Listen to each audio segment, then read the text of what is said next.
guys, this is your girl Wakeji Kamore and welcome to Reflections by Wakeji Kamore. I hope you guys are well. Karibuni sana. Happy new week. Today we are going to be looking at Nehemiah chapter 2, part 2 because on Friday mambo yalichacha, mambo yalichemka. I wasn't able to finish the chapter because I got a little bit energized. And I just was like, I couldn't finish the chapter. So we are going to be looking at Nehemiah, the last 9, is it 9? About 9 or 10 verses of the chapter, because they kind of was just a progression of what had happened in the previous verses. So in verse 1 to 9, we saw that Nehemiah was still sad. This is like 4 months after he went before the king. The king saw that he was sad, which was a risk because that was a crime that was punishable by death. But Nehemiah was afraid. But even if he was afraid, he still asked the king for the things that he wanted. We also saw that Nehemiah was very prepared. He knew exactly what he wanted. He knew the letters he wanted, or rather he needed for his safe passage. When he was going back to Judah, he knew how long the project would take. He said 5 months. He knew how long it would actually take. He had done his research to know who is the one that is, what is it called? Who in charge of the forest. And he knew it was a guy by the name Asaph. And he knew that he would need letters so that he can cut down trees for lumber, for the wooden beams for the gates and the walls that were going to be built around the temple. So he was pretty much prepared. He knew, he knew exactly.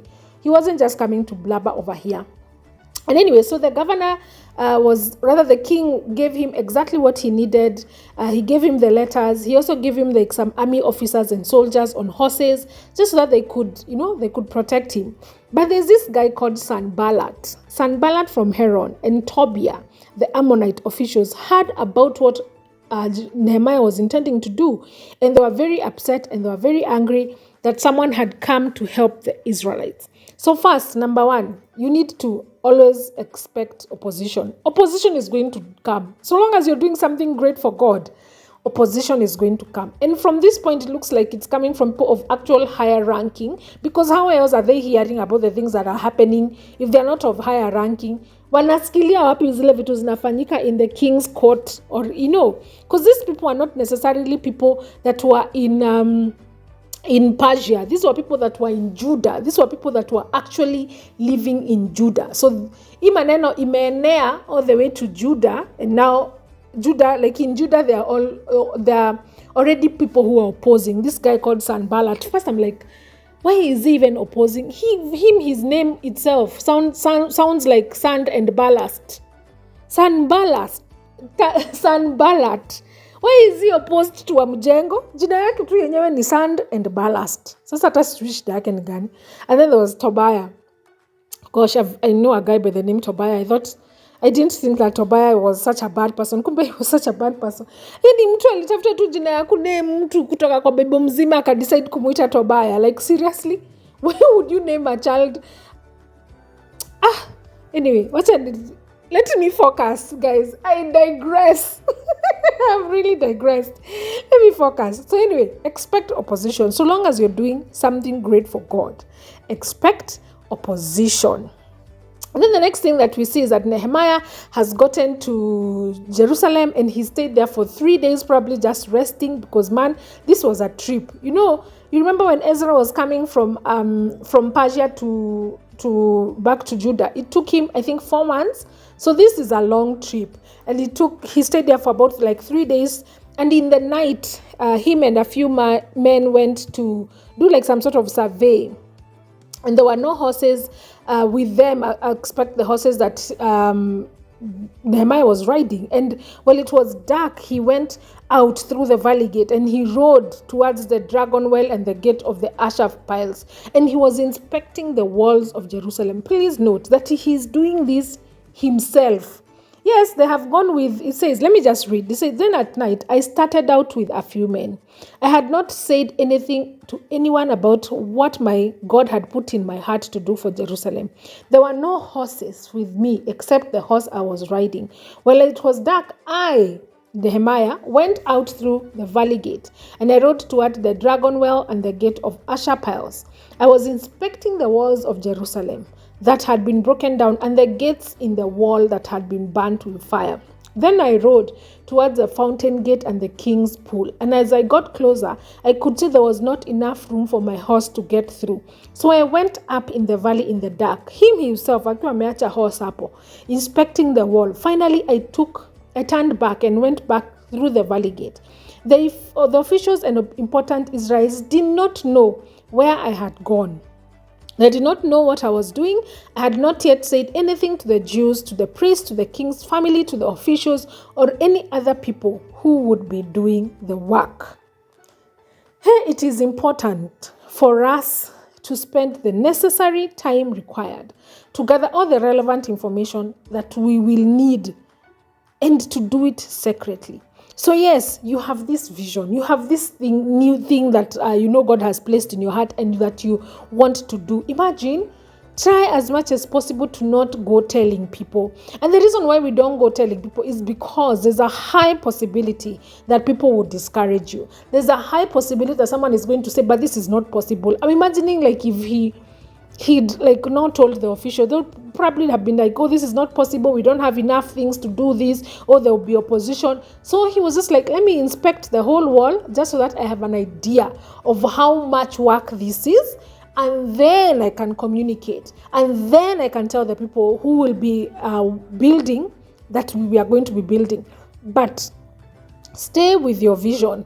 In your planning and in your preparing and in your spending time doing research, stay with that vision by yourself for as long as you need to before you're ready to communicate with someone. Otherwise, you're going to be discouraged even before you start. All right? Tuko pamoja mpaka hapo? Right. Verse 17, it says, then I said to them, you can see the trouble we have here. Jerusalem is a pile of ruins and its gates have been burnt with fire. Come, let's rebuild the wall of Jerusalem. Then we will not be ashamed anymore. I also told them that my God had been kind to me. I told them that the king had said to me, what the king had said to me, and then they answered, let's start to work now. Si ati kesho, so tunakata tukiplan hapa until we don't take too long to plan. Don't take yes, prepare. Yes, pray. Yes, do your research. Spend enough time required to gather all the information, but start the work now. They didn't say, okay, fine, give us like a week, we go and tell people, we gather. They were like, let's start the work now. And that is interesting because the longer you sit after you've done the preparation, sometimes when you prepare, you realize, and I will need a lot of money. Oh my God, this is hard. Oh my God, I'm not, you start to, not the longer you sit in the planning session, the longer you sit in that vision, the longer you sit and start to marinate over it, the more you realize how incapable you are, the more you realize how much you don't have, the more you realize how much you will need. And the longer you sit in that space, there's a high possibility of being discouraged and actually not starting. There's a balance there. There's like a balance there you have to do. There's a planning, yes. There's a preparation, yes. There's a praying, yes. But then you have to actually start. You have to start something, because if you don't, you're going to get discouraged. You're going to overthink and start being, overthink kitu alafu jiulize, who do I think I am? Who do I think I am that I can actually do this? You will actually start to overthink it. So yeah, it says, they say, let's start the work now. So we began this good work. But Sanballat from Horon and Tobiah, the Ammonite official, and Geshem, wameongezea mtu moja, the Arab, heard that we were rebuilding again, and they made fun of us in a very ugly way. Actually, let me tell you, by the time the Bible says you are made fun of in a very ugly way, it must have been bad. It can't have been like nice and cute. This was making fun of in a very ugly way. They said, what are you doing? Are you turning against the king? But this is what I said to them. The God of heaven will help us succeed. We are God's servant, and we will rebuild this city. You cannot help us in this work because none of your family lived here in Jerusalem. You do not own any part of this land, and you have no right to be in this place. So first, expect opposition. Number 2, spend all the necessary time required to gather all the relevant information and do this secretly. You don't have to keep telling people about it until you are ready to do it, because if you do tell people and you're not ready to communicate this, when you haven't really done your research, when you haven't really farmed up your plan, you're going to get discouraged. And the other thing that you do is that you start the work immediately, because the more you simmer in the preparation, the more you'll get discouraged, the more you realize, oh my God, I don't have this, and don't have this. And then second, even if you are made fun of in a very ugly way, hey, these guys were made fun of in an ugly way, remember that the God of heaven is the one who sent you. Remember that the God of heaven will help you succeed, that you are his servant, that you will rebuild, that you will do the things that you need to do, that whatever it is that God has placed in your heart, you will get it done, because the Lord is going to help you be successful. So do not forget that initially, it is the Lord who placed this vision in you. Initially, it is the Lord who gave you that gifting. Initially, it is the Lord that has given you that talent. Initially, this has come from God. It has not come from you.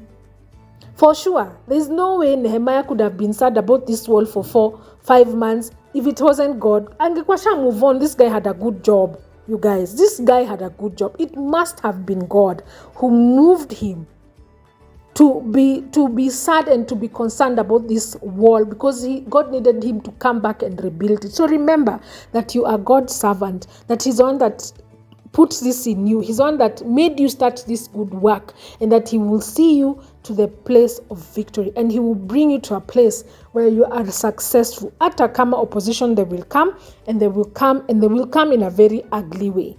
But remember who it is that sent you in the first place, who it is that, and every time opposition comes, remember to go back to that point of, God, you sent me. God, you're the one who, remember to go back to that place, because in that place you will find a lot of encouragement, you will find a lot of refreshment, you will find like renewed courage, renewed strength, renewed grace. Every single time you face opposition, go back to the one who sent you and say, hapa ndio niko. Akina Sanballat ndio hawa. Akina Geshem, Akina Tobiah, here I have opposition. But remember that God is going to help you, because he's the one who sent you there in the first place. Thank you so much for listening, and see you tomorrow.